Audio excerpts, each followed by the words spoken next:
주님 잡히시던 그 밤에라는 제목으로 좀 얘기들을 나눌 건데, 우리 다큐 모임 최고의 식탁은 뭘까?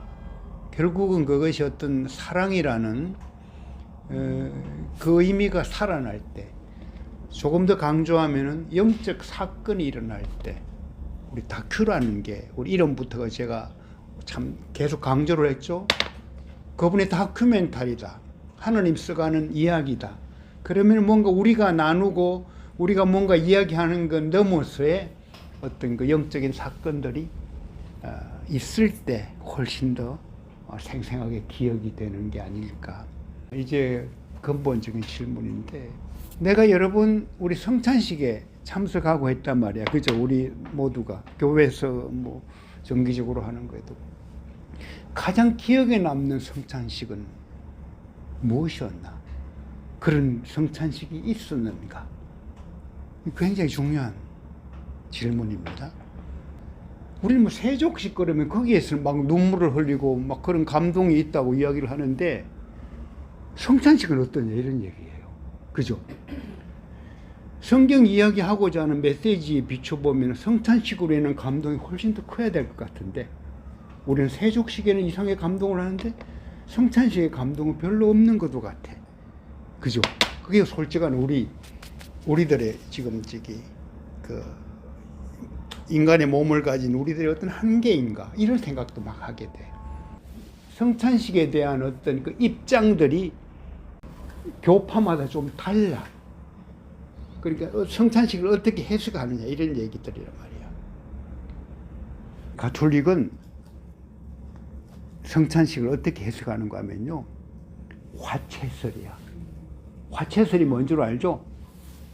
몸이 된다 이런 얘기야. 화채, 화가 될 화자야. 주님의 몸이 된다 이런 얘기야.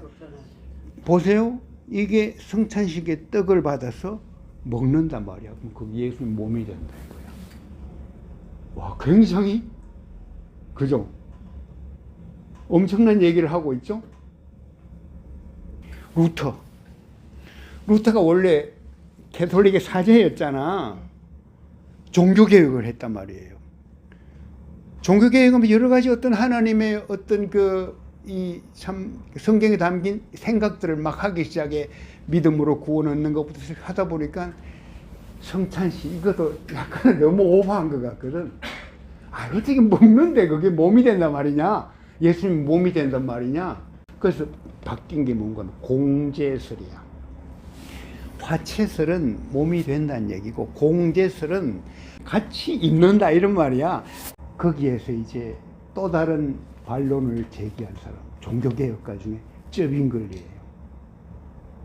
쩌빙글리는 뭐냐면은 상징설이다, 기념설이다 이런 얘기예요. 그냥 기념하라 그랬지 않냐. 누가 복음에도 그렇고, 그거를 뭐 그래 오버해가지고 마치 어떤 예수님이 성찬식 하는데 그 떡 속에 몸으로 변하고 말이지, 또는 뭐 함께하고 한단 말이냐, 그 주장을 했어요. 그런데 칼빈이 한 얘기가 뭔가 하면요, 영적 임재설이야. 떡이 예수님의 몸이 되고 이런 차원이 아니고, 또는 뭐 몸에 예수님 몸이 우리 그 떡 속에 같이 함께하는 이런 의미가 아니고, 영적으로 임재한다. 그죠? 성찬식에 담긴 소중한 의미가 많죠. 그래서 지금 대부분 이제 개신교 쪽에 어느 입장인가 하면은 이제 그 영적 임재설과 쩌빙글리의 기념설 이런 쪽에 대부분 어떤 그 비중을 두고 성찬식을 행하고 있어요. 기념하라 했으니까 기념하는 거다, 또는 아니야, 이 속에는 분명히 그거를 넘어서 뭔가 하나님의 영적인 임재가 있어, 참 은혜의 통로야, 이런 해석을 한다는 얘기죠. 나 개인적으로 진짜 기억에 남는 성찬식이 있었어요. 1993년 4월달. 그때 이제 저는 이제 한국은행 성경 공부, 제엔제라고, 제자와 제자를 낳는 제자, 그래가지고 이름을 지은 거라, 그때 수련회를 했어. 우리 1박 2일 수련회를 하자. 1박 2일 영락기도 수요일. 1박 2일 수련회를 하는데 몇 명이 참석했는가 하면요, 17명이 참석했어요. 많이 왔죠. 그날 뭐를 했는가 하면요, 성찬식을 했어요. 와, 그런데요, 저는 제가 성찬식을 하면서요, 그렇게 하나님이 강하게 역사한 날을 저는 기억할 수가 없어요. 우리 김 목사님이 그때 썼던 글들도 제가 책에 쓰기도 했었는데, 옛날 썼던 책에는 그날 방언이 막 터졌어. 새벽 6시에 잠 한숨 안 잤어요. 자지 않은 사람도 없어요. 찬양을 하는데요, 찬양 속에 영적인 찬양들이 막 일어나기 시작했고요. 하나님이 그 자리를 얼마나 그렇게 바꾸는지 몰라. 그때 저는 경험한 게 영적 임재예요. 영적 임재. 지난 우리 창립 30주년 불렀던 노래 알죠? 다비다 쿰. 그죠? 다비다 쿰.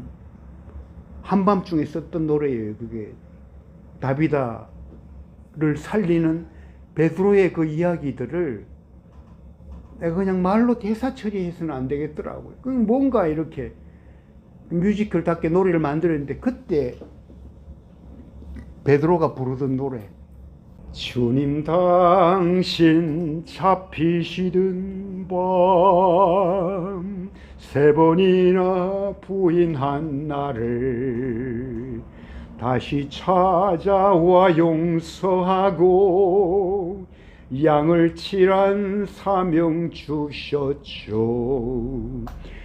베드로의 심정이 기가 막혔어요. 베드로 잘 보세요. 마태복음 10장 33절 보면요, 예수님이 이제 가르쳐 줬던 얘기야. 잘 들어보세요. 누구든지 사람 앞에서 나를 부인하면 나도 하늘에 계신 내 아버지 앞에서 그를 부인하리라. 그죠? 3번 부인했어요. 왜? 자기가 괜히 잡혀갈까 봐. 예수 안다는 그 이유만으로. 같이 있는 거 봤다고 그러니까 무슨 소리냐고. 나 저 사람 모른다고. 그쵸? 그게 베드로예요. 아마 갈릴리 사투리도 안 썼을지 몰라 그때는. 말을 바꿔. 말 바꿔가지고 살아야 되니까. 살아야 되니까 전혀 다르게. 그게 베드로였단 말이에요. 그죠? 근데 저는 지난번에 우리 창립 30주년 다비다 일으키는 어떤 베드로 보면서요, 제가 굉장히 큰 은혜 속으로 빠져들어갔어요. 그 뭔가 하면은 예수님이 살아나셨단 말이야. 디베랴 바닷가에서 그 감동, 그죠? 그것만으로 그냥 드디어 베드로는 바뀌었구나, 이런 생각을 우리가 거기서 참 커튼을 내려도 좋은데, 내 양을 먹이라고 부르단 말이야. 그죠? 가서 베드로가 이제 바뀌었잖아. 언제부터 바뀌는, 정확히 하면 오순절 사도행전 2장의 성령 강림 이후에 완전히 달라졌어. 그게 예수님이 약속한 거라, 약속한 거 기다리라 했단 말이야. 그죠? 그러고 나서 이제 나중에 베드로 부활 믿었는 것 같아요. 여자들이 살아났다고 돕고 무덤으로 달려가. 누구랑 달려간 줄 알아요? 베드로와 요한이 달려가. 와. 하는데 보니까 막판에 갔을 때는 요한한테 비켜, 그럼 본인이 들어가. 무덤에 먼저 들어가요. 달리기 할 때는 요한이 더 빨랐을 것 같아. 아무 젊으니까. 그죠? 가보니까 뭐예요? 시신이 없네. 그죠? 그때 베드로 반응이 뭔 줄 알아요? 와, 드디어 예수님 살아나셨군요가 아니고요, 이상히 여기며 돌아갔더래요. 그 당시 일반적으로 뭐죠? 이게 보나마나 시신을 훔쳐갈 거라고 부활하겠다고 했으니까 좀 뻥일 거야 라는 이런 어떤 그 여론들을 막 만들고 이렇게 할 때거든. 베드로 자신도 마찬가지예요. 안 믿어요. 그러고 나가서 기껏 했으면 뭐래요? 나는 고기나 잡으러 가겠다. 바닷가에 7인 7명 고기 잡으러. 오늘 본문에 내가 먼저 갈릴리로 가겠다 그랬죠. 예수님 약속했잖아요. 그 자리로 예수님이 가신 거예요. 이 베드로의 생각 속에 기억들이 몇 개가 분명히 있을 것 같아. 그 기억의 조각들 중에 하나가요, 3번 부인했잖아. 무리로 가다가 빠졌을 때 예수님한테 네 믿음이 적은 자라고 혼났잖아. 그죠? 그 다비다를 일으킬 때 여러분 그죠? 기도하고 손잡아 이제 저기 보면은 살아나고 나서 손잡아 일으키는 어떤 그런 기록이 되어 있단 말이에요. 사도행전 9장에 보면은 그죠? 저는 그것도 그랬을 때요. 베드로에게 떠오른 생각. 여러분 기억나나요? 풍랑이 있는 바닷가에 그죠? 와 이거 막 이렇게 무서운 참 풍랑이 일어나고 이제 참 우리 이제 죽게 되는데 걱정할 때 예수님이 유령처럼 다가와 걸어온다면 무리를 걸어오는 예수님을 만나 그죠? 보고 베드로가 있죠? 놀래고 감동스러워서 뛰어들어가 그죠? 그죠? 생각나요? 본인도 잠깐 걸었어.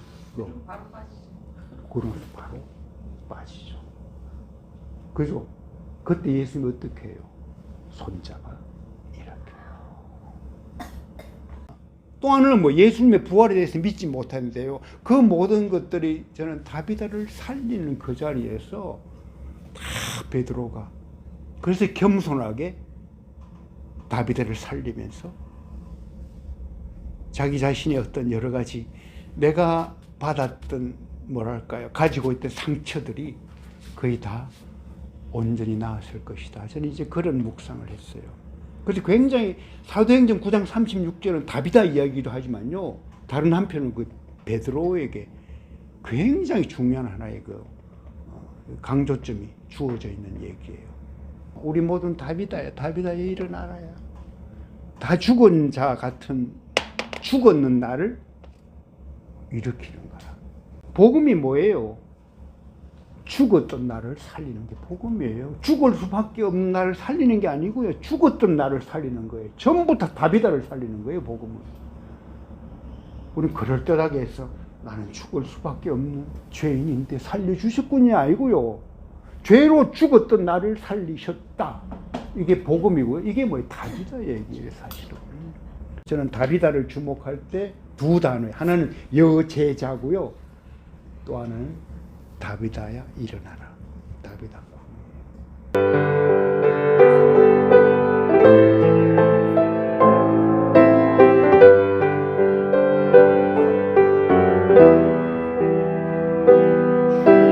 당신 잡히시는 밤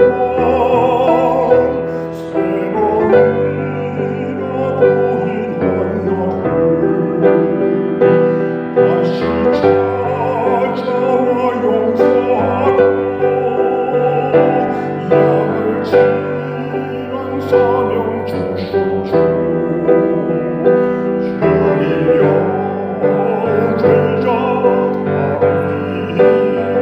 어떡하죠?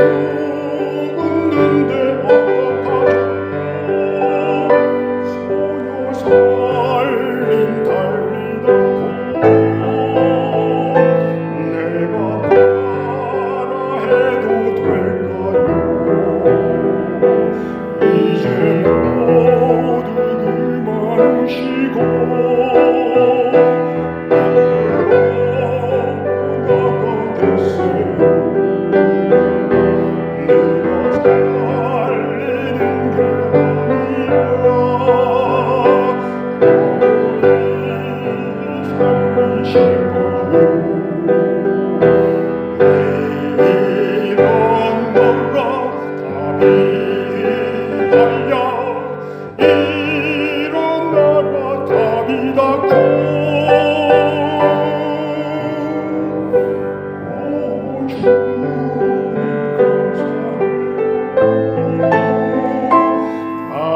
아비다가 살아났어요.